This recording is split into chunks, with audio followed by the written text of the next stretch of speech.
unacceptable to the Ukrainians, who do have enough arms and European support to fight on. Okay, it might be very difficult, but they will fight on, because what is the alternative in the... The alternative is peace. Look, you, Lewis Goodall, you're nuts. You've actually lost your mind. Overnight, the US President Donald Trump proved that it is his unflinching and brutal approach to negotiations that will end up stopping the war in Ukraine against Russia. A necessary tactic, I believe, to stop the thousands of unnecessary deaths and the willful destruction of Ukraine every single week. As he proved, by the way, last night when the corrupt President Zelensky capitulated to his demands. Ukraine is ready to sign it at any time that is convenient for you. I appreciate that he sent this letter, just got it a little while ago. Simultaneously, we've had serious discussions with Russia and have received strong signals that they are ready for peace. Wouldn't that be beautiful? Wouldn't that be beautiful?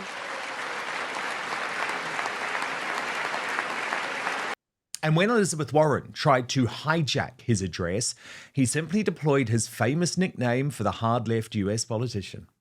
Hundreds of billions of dollars to support Ukraine's defense, with no security, with no anything.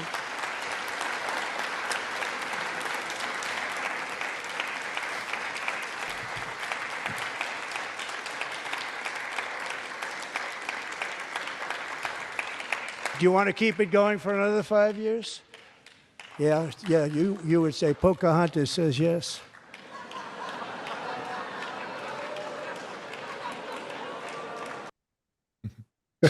So, of course, Trump is succeeding. So the hard left MSM in the UK are now determined to paint him as the warmonger. Can we follow this, folks? Given it is him, Trump, who is quite literally trying to stop the bloodshed, while warmonger Slippery Starmer salivates over British boots on the ground and planes in the air in Ukraine to boost his poll ratings when we can't even protect our own southern border. Alastair Campbell, the man who lied to take the UK into an illegal war, had the cheek today to compare Trump to Castro on the rest of his politics. We're talking Castro levels here, aren't we? We really are. But this all goes into the thing about it's all about me. I mean, any self-respecting politician knows that if there's one thing other politicians can't stand, it's having to sit there for a very long time listening to somebody else talk at them.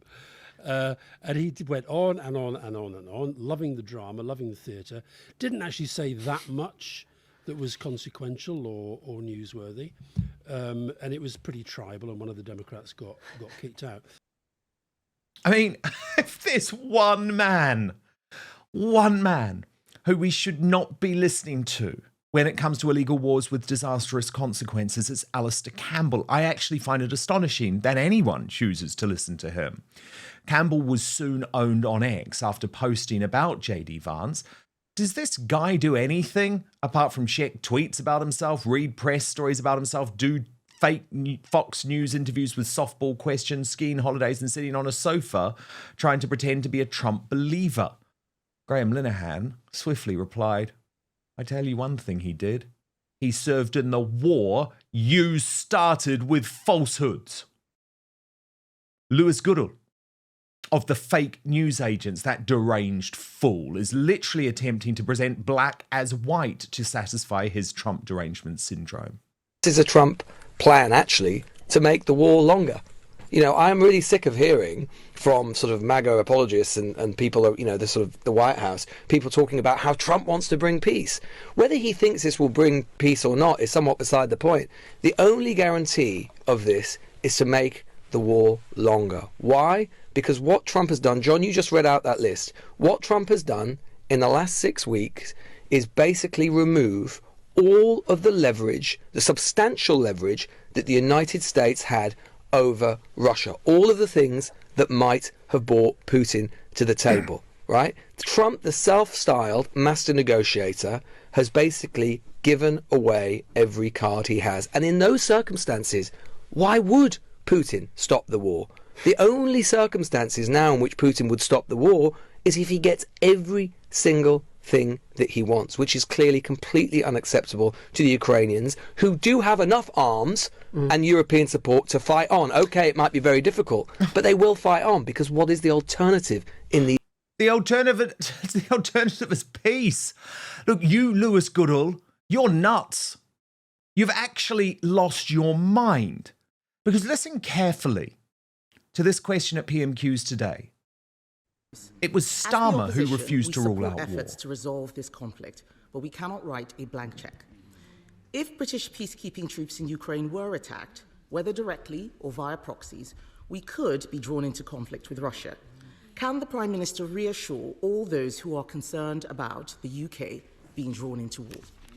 Minister.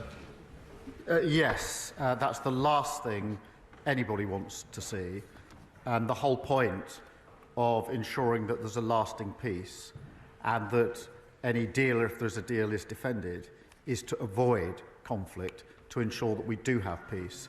The way to ensure we have peace is to ensure there are guarantees for any deal that is in place, because the surest risk that there will be conflict is if Putin thinks that he can breach any deal that may be arrived at. Meanwhile, our dying newspapers proved once again that they should be put out of their misery forever as they continue to try and stoke conflict with the US via JD Vance's comments to Sean Hannity, even though the Vice President has made it quite clear, just as I said yesterday, he wasn't talking about the UK or France. Yet the Daily Express decided to call him a clown on the front page. The Daily Mirror shamefully labelled him a disgrace. The Daily Star mocked him up as JD Dunce.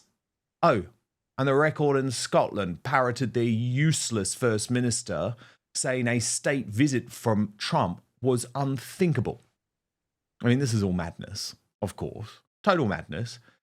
But James O'Brien on the Labour Broadcasting Company was getting in on the act too. But first, do you know that sleeping less than 6 hours per night doubles the risk of early death? Poor sleep is also linked to obesity, heart disease, high blood pressure, diabetes, depression, and a weakened immune system. Now, I've got to admit I've struggled with my sleep for quite a while. I've tried everything, but found it difficult to wind down and get to bed before 2 a.m. And I'm not alone. The CDC reports over 35% of adults in the US sleep less than the recommended 7 hours. Many sleep supplements contain melatonin and other ingredients that create dependencies, cause morning grogginess, and lose their effectiveness over time. So that's why I've started taking Evening Bean, which is a brand new product by Verso. After 3 years of perfecting the formula, they created a melatonin-free drink mix with clinically studied, patented ingredients. It's formulated to calm an active mind, help you fall asleep faster, stay asleep longer, and improve deep and REM sleep, all without creating dependencies or causing morning grogginess. I look forward to drinking Evening Bean every night, not only because it helps me fall asleep faster without having to go to the bathroom in the middle of the night and wake up much easier, but because it tastes so good too. It's become my new nightcap, and it's great if you're vegan or keto too. So click the link in the show description or head on over to evening.ver.so/outspoken. Use the coupon code outspoken at checkout to save 15% on your first order. Try Evening Bean tonight and wake up feeling refreshed tomorrow. That's evening.ver.so/outspoken and use the coupon code outspoken at checkout to save 15%. But now, back to the show. Ignorant, obnoxious, dishonest. That is a way better security guarantee than 20,000 troops from some random country that hasn't fought a war in 30 or 40 years. Vance plays a particularly unpleasant hand when it comes to these islands, when it comes to the United Kingdom. I've got no idea why. Sorry, if you're like me. You couldn't actually concentrate on what James O'Brien was saying there. What the hell has happened to his face? Did someone finally have enough? Well, apparently not, if we're to believe LBC. That poster, James fell off a bike. For anyone wondering, he has not been punched by JD Vance. Ho, ho, ho. So thank God for Britain's best newspaper columnist, one of the only sane media figures, Alison Pearson, who today dismissed Starmer's saber-rattling over Ukraine as dangerous nonsense. As she wrote in the Daily Telegraph, "Well, I am a mother, and let me tell you, there is no way I'd let my son sign up for such a foolhardy, open-ended enterprise, nor would I expect any mother's son to do it, nor any brave soldier either. The last time a British Prime Minister used the phrase coalition of the willing, Tony Blair was trying to persuade us of the merits of invading Iraq. The consequences of that fateful decision are still around, not least in the thousands of Iraqis crossing the channel in small boats." And she concluded, and this is important, "There is only one question to put to the British people. Are you willing to let your sons and daughters die for the Donbass?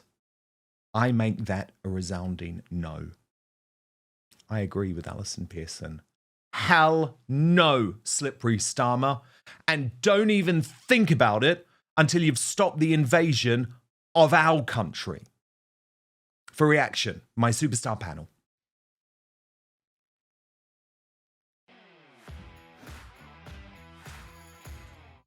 And I'm delighted to welcome back Father Calvin Robinson, and joining us for the first time from Washington, D.C., the British political consultant, Fox News commentator, Thomas Corbett-Dillon. Calvin Robinson, what on earth are the British mainstream media trying to do? What on earth are they trying to do? Cause some sort of fake fight with JD Vance while backing this deranged march into war, where no one seems to be talking about the fact that over the past few days, this invasion of our southern border is continuing at pace? I feel like we're living through the Twilight Zone. It's insane to see too. what's happening over there compared to what's really happening. When we see the video footage of Zelensky getting upset, for example, with JD Vance and President Trump, we all see it firsthand. And then the newspapers in the UK, as well as the lefty rags over here in the US, are painting some parallel universe imagery of it was Donald Trump who upset Zelensky and he wants further war, when actually there's only one person, as far as I can see, who wants peace. That's Donald Trump. And as far as I'm concerned, he's the only one who can get Putin to the table. The one who doesn't want to come to the table is Zelensky. So to see the mainstream media in the UK painting an alternative narrative, including The Express, which is supposed to be a right-wing paper, it's absurd. Because what is really happening is that the military-industrial complex, funded and boosted by our establishment, apparently, want to keep this never-ending proxy war going. And it is a money laundering scheme. I'm going to say it a million times. The fact that taxpayer money goes to the Ukraine and then BlackRock gets the money to rebuild the Ukraine, even though it's not yet fully demolished. They're still fighting a war. You don't start rebuilding while you're fighting a war. Anyway, BlackRock gets the money, gets funneled back to British and American politicians. And so it's a great big money laundering scheme. The establishment is a part of it. Our politicians are a massive part of it. But it seems that the mainstream media has a vested interest. All this to protect foreign borders. We had Keir Starmer saying we want to put British troops on the ground, for goodness sake. Not our war, not our soldiers, thank you very much. And you quite rightly pointed out that we can't even protect our own borders. Why are we so invested in protecting the borders of another country, miles and miles away? Well, I'll tell you why. Because of money. It's all to do with money. What we have to look at is the people getting rich from this. Which politicians, which mainstream media entities are making a dime off either selling stories around the war or selling arms to the Ukraine or getting backhanders from companies like BlackRock. Thomas, so great to have you on Outspoken. Are you shocked when you see the British mainstream media like Lewis Goodall of the fake news agents trying to somehow present Trump as the guy who wants war, when it's actually the opposite of what he's doing? Well, I mean, just to remind you of how irrelevant these people are, that's actually the first time I've heard from him since I moved to the US. That's no good one. to know. I'm like, who is this? I forgot about him. Wow, he's still going.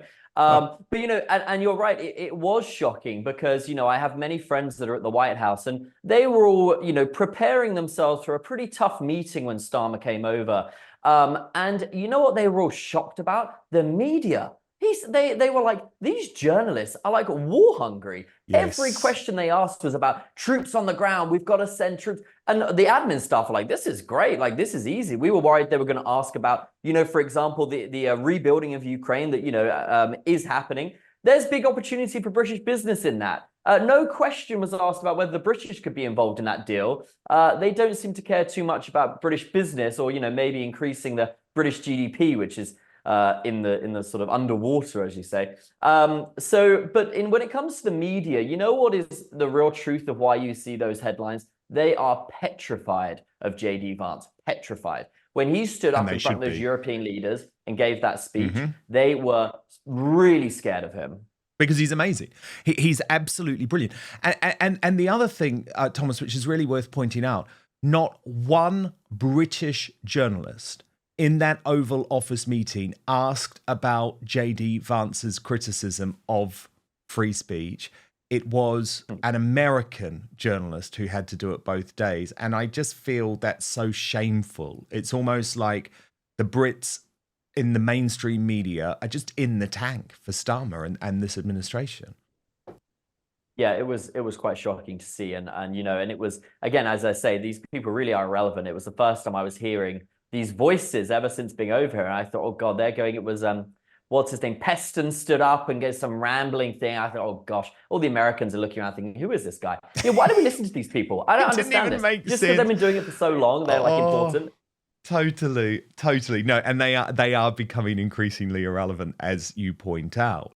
Thank you so much for watching Dan Wootton Outspoken. Please click on my face just to the bottom left to subscribe to this brand new independent news source and turn on the notification bell so you'll be alerted to our brand new live shows, uncancelled interviews, and special royal episodes. Outspoken is also now available as a podcast, so you can listen to the show every weekday on the go, wherever you are.